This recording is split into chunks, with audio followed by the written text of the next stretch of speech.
80s के दशक में भारत की हेलीकॉप्टर सर्विस पूरी तरह से विदेशी कंपनियों पर निर्भर थी और फिर सरकार ने शुरू किया पवन हंस की सर्विसेज। आज Pawan Hans south east Asia की सबसे बड़ी हेलीकॉप्टर सर्विस कंपनी है। पवन हंस सरकार की हर जरूरतों में सामने खड़ी रही, फिर चाहे वो रेस्क्यू ऑपरेशन हो, ओएनजीसी के एम्प्लॉयज को एक जगह से दूसरे जगह ले जाना हो या फिर नॉर्थ ईस्ट में कोई एक रिमोट एरिया में जाना हो, पवन हंस हर जगह खड़ी रही।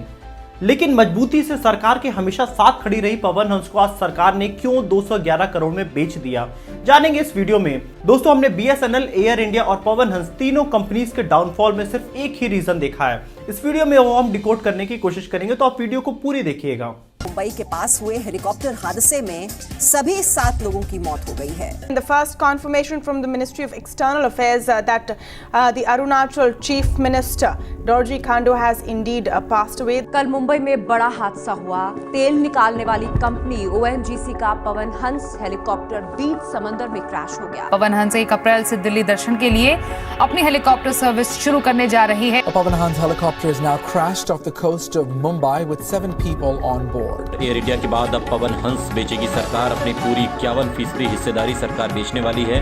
कि ऐसा क्या कारण था कि 3 बिडर आते हैं, 2 रिजर्व प्राइस से कम करते हैं, एक मात्र 11 करोड़ रुपए रिजर्व प्राइस से ज्यादा देता और उसको हेलीकॉप्टर कंपनी पकड़ा दी जाती है।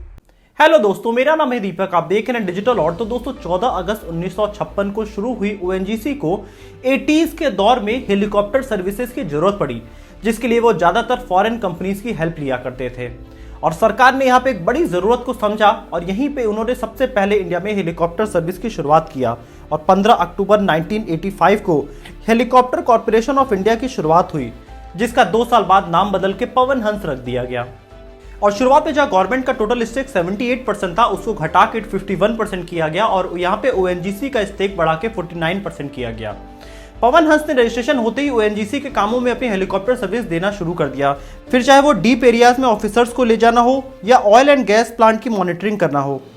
इसके साथ ही पवन हंस गवर्नमेंट को नॉर्थ ईस्ट एरिया में भी सर्विसेज देना शुरू कर दी थी, जैसे कि रिमोट एरियाज में मॉनिटरिंग करना हो या फिर रेस्क्यू ऑपरेशंस हो, डिजास्टर मैनेजमेंट हो।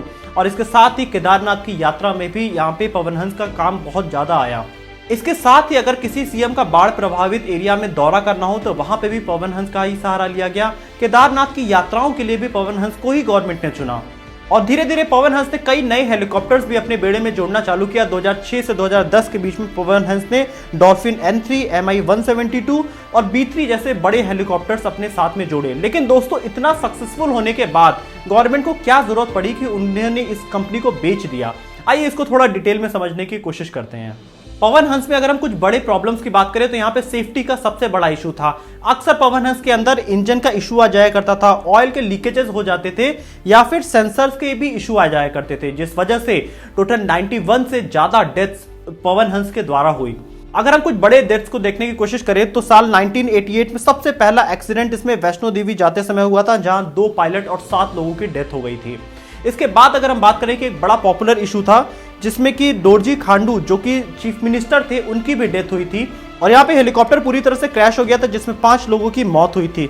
इसके साथ ही 13 जून 2018 को जुहू से उड़ती हुई पवन हंस में करीब 5 लोग सवार थे, जिसमें ओएनजीसी के कुछ बड़े ऑफिसर्स थे। इन सब की भी डेथ हो गई थी और कुल मिला के अगर हम पवन हंस में देखें तो 20 से ज्यादा हेलीकॉप्टर एक्सीडेंट्स हुए हैं अभी तक, जिसमें 60 पैसेंजर, 27 पायलट और 4 क्रू मेंबर्स की डेथ हो चुकी है। इसको लेकर डीजीसीए ने एक कमेटी भी बनाई जिसमें कई सारे रिपोर्ट्स आए, जिससे पता चलता है कि पवन हंस में बेसिक प्रॉब्लम्स थी कि उसमें एयर लीकेजेस अक्सर हो जाया करते थे और सबसे बड़ी प्रॉब्लम मेंटेनेंस की आती थी। आइए हम कुछ इंसिडेंट्स को समझने की कोशिश करते हैं, उसमें क्या प्रॉब्लम्स थी। अगर हम 1988 के 7 लोगों की जो वैष्णो देवी में मौत हुई थी उसका अगर हम रीजन देखने की कोशिश करें तो उसमें सबसे बड़ा था एनवायरमेंट इशू।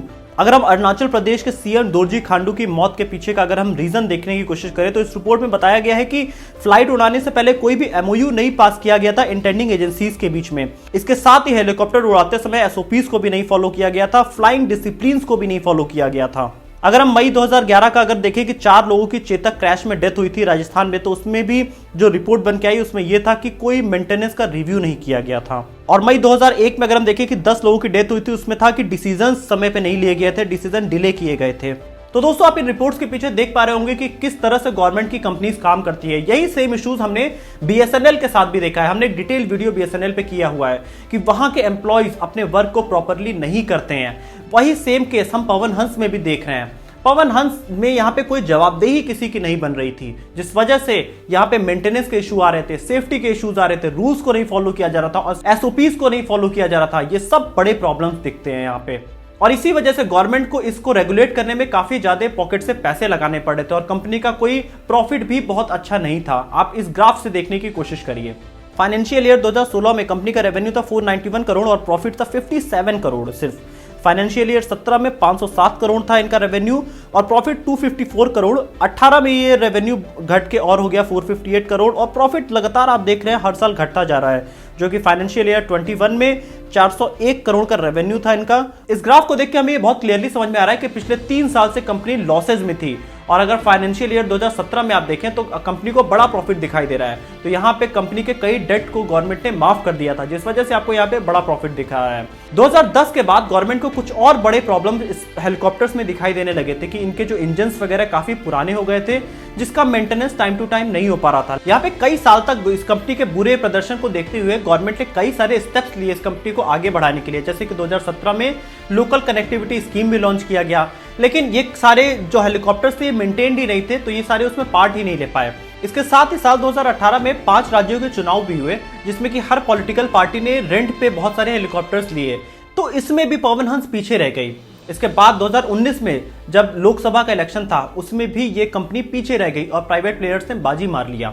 तो इसके बाद गवर्नमेंट को इस कंपनी को मेंटेन करना बहुत मुश्किल पड़ रहा था और इसके बाद इस कंपनी को गवर्नमेंट ने पूरी तरह से स्टार 9 मोबिलिटी प्राइवेट लिमिटेड को बेच दिया।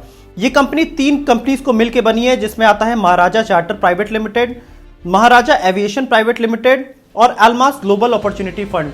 इस कंपनी ने पवन हंस को 211 करोड़ में खरीद लिया। इसका करीब 51% स्टेक और 49% स्टेक अभी भी ओएनजीसी के पास ही है। तो दोस्तों इस स्टोरी के बाद आपको क्या समझ में आता है कि गवर्नमेंट की कंपनीज के साथ अक्सर क्या प्रॉब्लम हुआ करती है। तो जैसा कि मैंने डिटेल एनालिसिस बीएसएनएल का किया था और आज हम पवन हंस के बारे में बात कर रहे हैं, तो स्पेशली मुझे जो प्रॉब्लम दिखाई दे रही है यहाँ पे वर्क कल्चर की। अक्सर आप देखेंगे गवर्नमेंट एम्प्लॉइज जो होते हैं वो अपने काम को बहुत ही ज्यादा परफेक्टली नहीं करते हैं। आप बीएसएनएल में भी जब कभी कॉल किया करते थे लोग, तो वहां के एम्प्लॉइज लोगों की बातों पे ध्यान नहीं देते थे। वही आज आप एयरटेल और जियो को देखिए, तुरंत ये लोग सर्विस के लिए लोग भेज दिया करते हैं और यही चीज हम पवन हंस में भी देख सकते हैं। डीजीसीए की रिपोर्ट के अकॉर्डिंग सबसे ज्यादा प्रॉब्लम एसओपीज को नहीं फॉलो करना था, उसके बाद प्रॉब्लम था मेंटेनेंस का और सेफ्टी गाइडलाइंस को नहीं फॉलो करना। ये सब एक कंपनी कल्चर का पूरा बनाया हुआ प्लान होता है, जो कि यहाँ पे गवर्नमेंट की कंपनीज लैक करती हैं। आपका क्या इस पे ओपिनियन है, आप कमेंट ऑप्शन में लिख के बताइए। वीडियो को ज्यादा से ज्यादा शेयर कीजिएगा और वीडियो अगर आपको जेन्युइनली इन्फॉर्मेटिव लगी है तो आप वीडियो को लाइक जरूर करिएगा। आज के लिए बस इतना ही। अगर आपको ऐसी ही इन्फॉर्मेटिव वीडियो चाहिए तो आप चैनल को सब्सक्राइब भी कर सकते हैं और बेल आइकन भी प्रेस कर सकते हैं।